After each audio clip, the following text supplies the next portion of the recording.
Hi, this is Tim with AK Endless Sports Cards, back with another video that has two main objectives.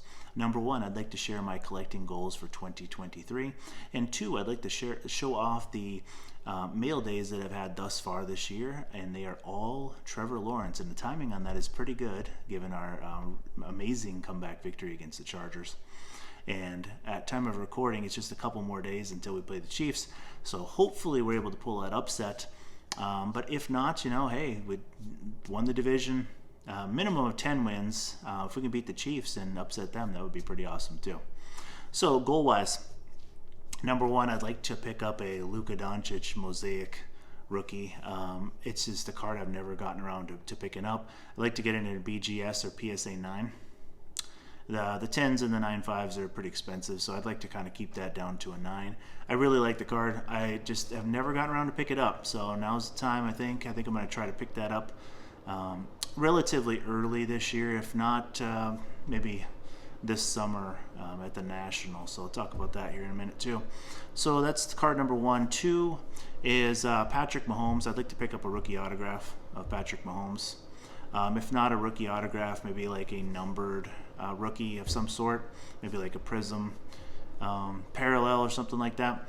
So, I just think that Patrick Mahomes is going to win multiple Super Bowls in his career. He's already got one. He's been there a second time. And although I hope that he is on the losing end this weekend against the Jaguars, I just know that his future is super bright. And so I think now is probably the time, because I do think that his card values will increase over time. This is not me giving you advice to pick up Patrick Mahomes cards. It's just a guy that I enjoy watching play, and I think I'm going to try to pick up one of those nice cards before the prices get out of my range. And so that's the second piece. Three, I want to keep adding to my Trevor Lawrence collection, so I don't buy cards that are like thousands and thousands of dollars. But I do like to pick up stuff that's a little harder to find. And so an example of this would be like a select field level, like a PSA 10 or BGS 9.5. That's a card that I'd be on the lookout for. Another example would be a PSA 10 Prism. And normally PSA 10 Prisms are, very, very plentiful. They're kind of like a dime a dozen.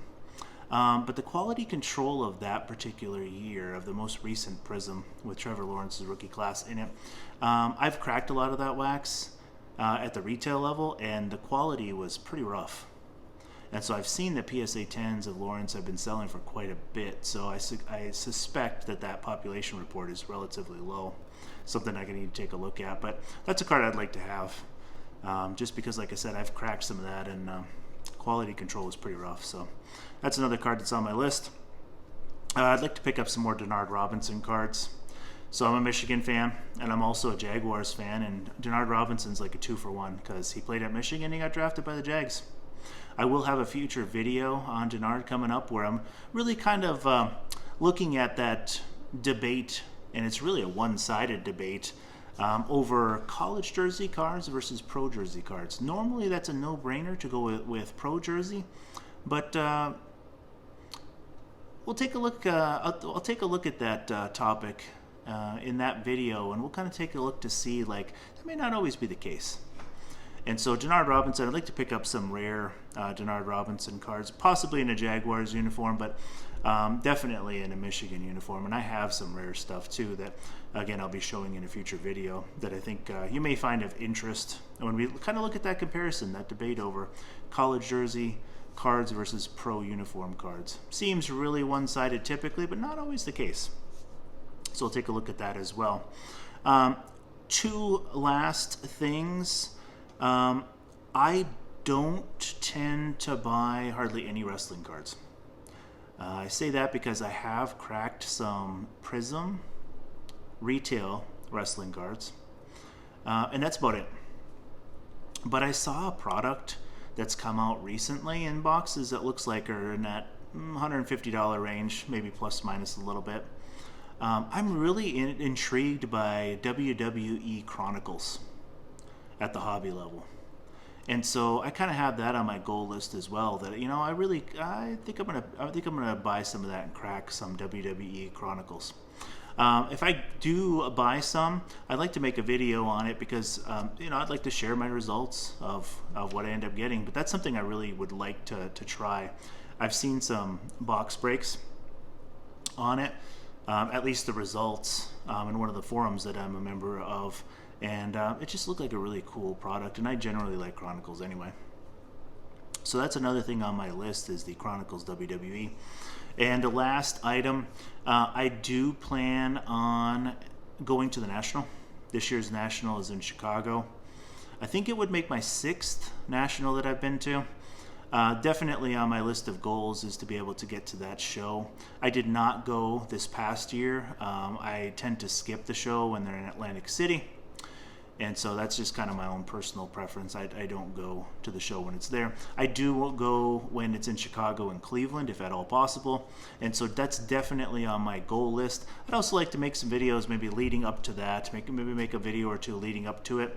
Just kind of share some of my tips and strategies when I go to the National. And then maybe a video or two while I'm there, just to kind of share that experience in regards to going to the National. And so next up, I'm going to show you my mail days with my recent pickups of Trevor Lawrence. Got 4 different pickups basically running through the very end of December and into the early part of January by the time I got the cards. And so pretty excited to get those. Regardless of the outcome of that Chargers game, I mean, one way or the other, I was excited to get the cards, but that just kind of added to it because as difficult of a time as Trevor Lawrence had in the first half, he was just great at the end of the first half and second half, so I was really excited for him. So stay tuned here. We're about to get to the cards. The mail day piece is going to be relatively short, and here we go. All right, so let's get to those Trevor Lawrence cards. This part's going to be relatively brief as there are only 4, but really excited to add each one of these to my collection for different reasons. First one is a 2021 Prism, green Prism, Trevor Lawrence rookie, PSA 9. There's about as close to a color match as you're going to get, especially with these accents here, and it's green. Excellent shine. I looked really close at this card, and it actually looks pretty nice. Especially for a 9, it looks pretty good. Pretty happy with this card, the way this one looks.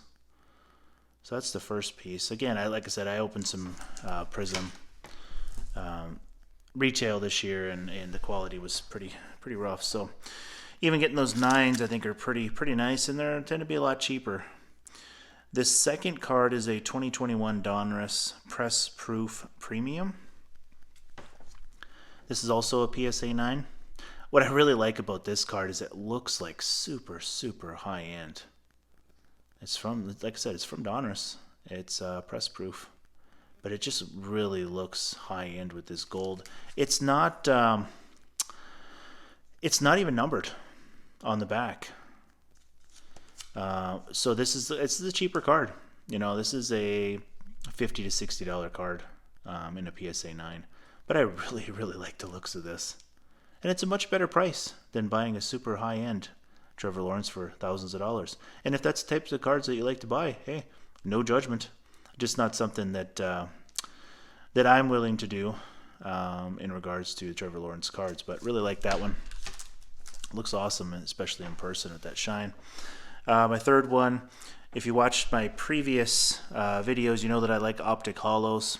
And so I picked up a 2021 Donruss Optic Trevor Lawrence Hollow, also in a PSA 9. Really nice shine to this as well. You know, I've seen questions posted about this many times about like surface dimples and stuff like that and what it does to grades. I can tell you this one's got a couple surface dimples. You can actually see them here on camera. These two are on card. There's a couple surface dimples, and this one got a 9. So it's possible that that's what kept it from a 10. But you could still get 9s with surface dimples. I had people ask before, like, hey, you know, do they knock them down to an 8 with surface dimples? And in this case, no, they do not. I do have other cards that have a couple dimples that are 8s, but they probably have another flaw or two on them as well. So, kind of a cool card. Not super expensive at time of purchase. Again, I don't remember exactly what it was. Around $70 or so. But I think that's a pretty good deal for that card. And last one happens to be my favorite out of this group, and it's from Chronicles. You know, there's kind of a theme there. I'm noticing more and more as I'm doing these videos that I really do like Chronicles. This is from Chronicles. It is a Chronicles Revolution. Trevor Lawrence. A lot of good shine to this too. So it's a Revolution. But that's not the only cool thing about this card. When you flip it over to the back, it's numbered to 50, so it's a tough one. And it's also numbered 16 of 50, so it's his jersey number. So, you know, I don't necessarily always go out of my way to pick up jersey number cards, but I know jersey numbered, like, so basically 16, the first number here is his jersey number, and it's 16 out of 50. I can say that, again, I don't really go out of my way to get jersey numbered, serial numbered cards, but, you know, jersey numbered cards are a thing. They do tend to be quite popular. And this card, too, I have to take a closer look at it before I make a final decision, but I want to kind of evaluate this one because I may end up sending this into PSA to get graded for my personal collection. So I got to take a look at that. Have not looked at that close just yet, but that's something that maybe looking at doing here in the near future. So hope that you've enjoyed this content, and if you have not already, if you can like and subscribe, that would be great, as I'm looking to kind of grow my channel. I do have numerous additional videos planned, and so I'll have another video out relatively soon. I think I have the next 7 or 8 actually planned out, and it's just a matter of kind of organizing everything and making sure that the quality is there and things like that. But again, if you haven't already, if you can like and subscribe, that would really help me out in growing my channel. And so, hey, just remember, whether you're in Alaska or anywhere else in the world, the opportunities for collecting sports cards are endless.